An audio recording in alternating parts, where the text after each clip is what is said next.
পরীক্ষার ফিস দেবে মাস্টার্সে, টাকা নেই। বাবাকে বলছে 4,500 টাকা এখন লাগবে, যদি আজকের ভেতরে দিতে না পারো আমার 1 বছর শেষ।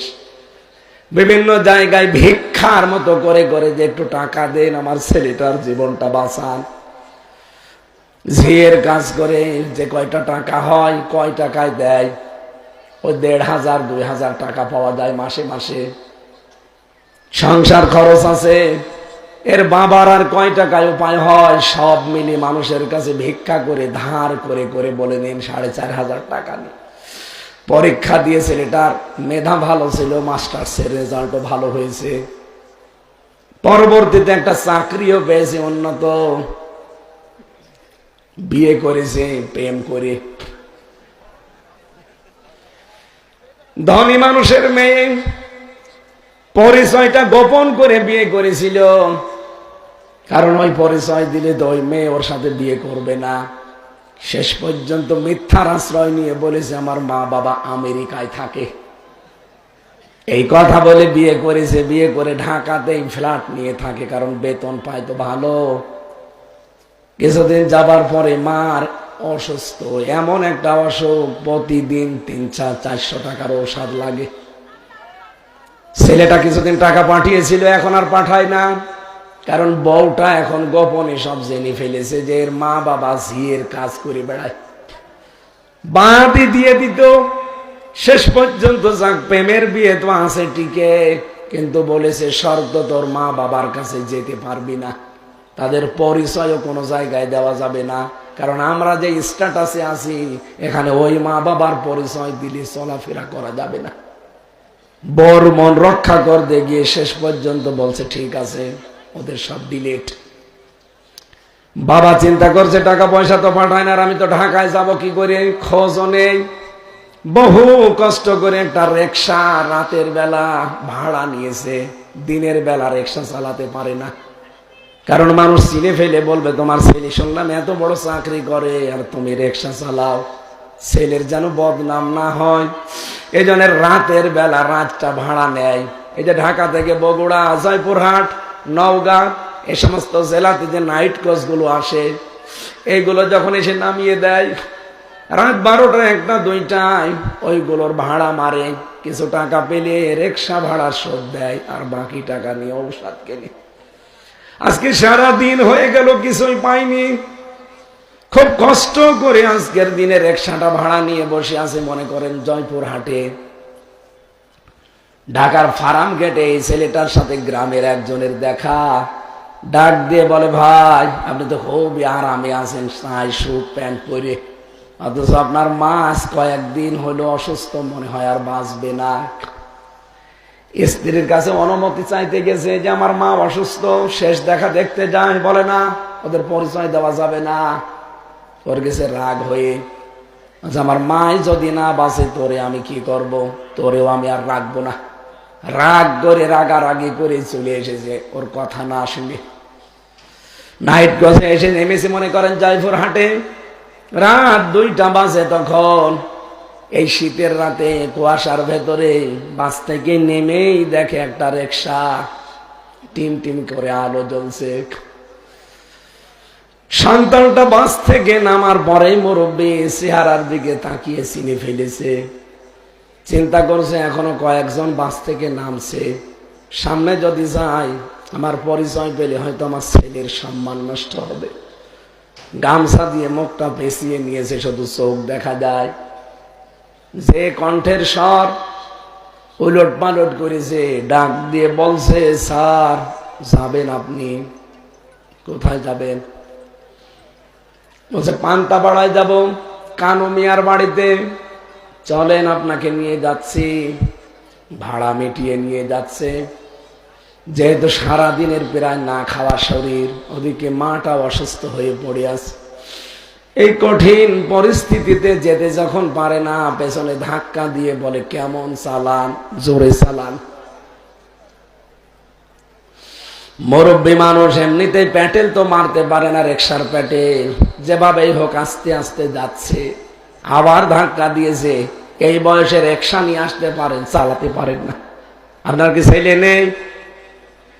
দ্বিতীয় ধাক্কা দেওয়ার পরেও কিছু বলে নাই, 3 নাম্বার ধাক্কা চাই দিয়েছে। মুরব্বি গেছে হুবড়ি খেয়ে পড়ে, রোডের ওপরে পড়ে গেছে, দাঁত ভেঙে, পার নখ গেছে কেটে, রক্ত বের হচ্ছে। রক্ত বের হয় এজন্য জলাজলি করে। রিকশা থেকে যেহেতু পড়ে গেছে, এবার কষ্ট করে দাঁড়িয়েছে। ডাক দিয়ে বলছে, স্যার আপনার মোবাইলের লাইটটা একটু বের করে। কেন? দরকার আছে। মোবাইলের লাইট যখন বের করে বলছে, আমার মুখের দিকে একটু তাকান। মুখ থেকে গামছাটা খুলে ফেলে সামনে নিয়ে বলছে, দেখেন তো আপনি আমারে চিনতে পারেন কিনা। আপনাকে স্যার বানাতে গিয়ে আমার জীবনটা নষ্ট হয়ে গেছে। আমি মানুষের বাড়িতে ভিক্ষা করে করে তোমার পরীক্ষার ফিস দিয়েছিলাম। তোমার মা বাড়িতে ঝিয়ের কাজ করে থালা বাসন ধুয়ে ধুয়ে টাকাগুলো তোমার হাতে দিয়েছিল। তুমি আজকে শার্টটাই পরে আসো। তোমার স্যার বানাতে গিয়ে আমাদের 2 জনের জীবনই শেষ হয়ে গেছে। তুমি প্রথমবার ধাক্কা দিয়েছিলে যে এই বয়সে রিকশা চালান, আপনার ছেলে নেই, ছেলে তো আছে পেছনে বসা, করবো কি? তৃতীয়বার যখন ধাক্কা দিলে দেখেন আমার পড়ে গিয়ে দাঁত ভেঙে গেছে, আমার পায়ের আঙ্গুল কেটে রক্ত বের হচ্ছে। ও স্যার, আমার কথা বাদ দিলাম, আপনার মার অবস্থা কিন্তু একেবারেই খারাপ। 7 দিন বিছানায় পড়ে আছে, নড়াচড়া নেই। আমি ঔষধগুলো বহু কষ্ট করে কিনে কিনে তারে দেই। দিনের বেলা রিকশা চালাতে পারি না তোমার সম্মানের ভয়ে। রাতের বেলা আমি রিকশাটা ভাড়া করেছি, নিয়ে বের হই, যেই কয় টাকা পাই ওইটা দিয়ে ঔষধ কিনতে চলে যাই। এই জন্য সারাদিন আমি প্রায় না খেয়ে আসছি।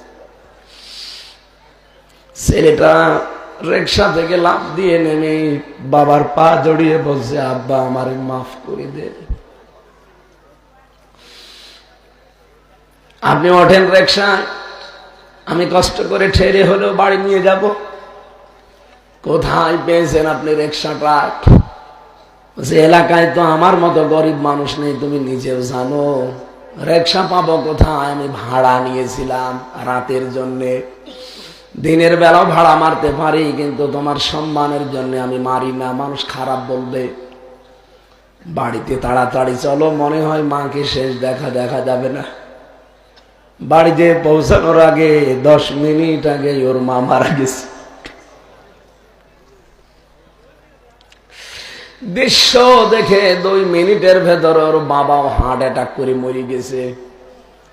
মার বাবার লাশ জড়িয়ে ধরে হাউ মাউ করে কাঁদে, বলে, বাবা দুনিয়া থেকে চলে গেলে আমারে মাফও করে গেলে না। পৃথিবীতে এখন আমাকে ডাকার মতো আর কেউ থাকলো না। ওদিকে ওর বউ যে তো রাগারাগি করে এসেছে, এই জন্য ডিভোর্স নামা পাঠিয়ে দিয়েছে। ওর অফিসে কমপ্লেন দিয়ে ওর চাকরিটা চলে গেছে।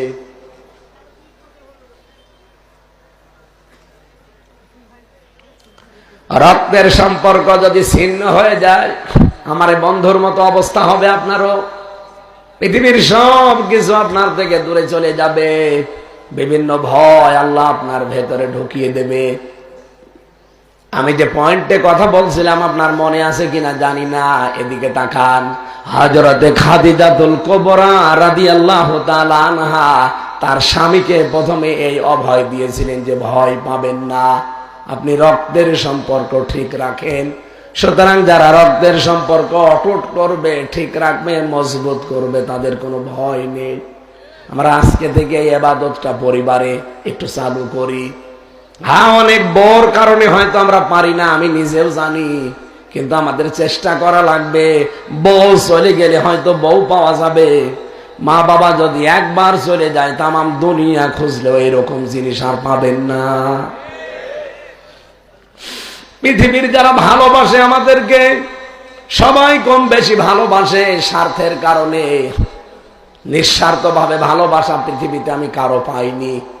শুধু মা আর বাবার ভালোবাসার ভেতরে কোনো স্বার্থ নেই। কথা বলেন না কেন?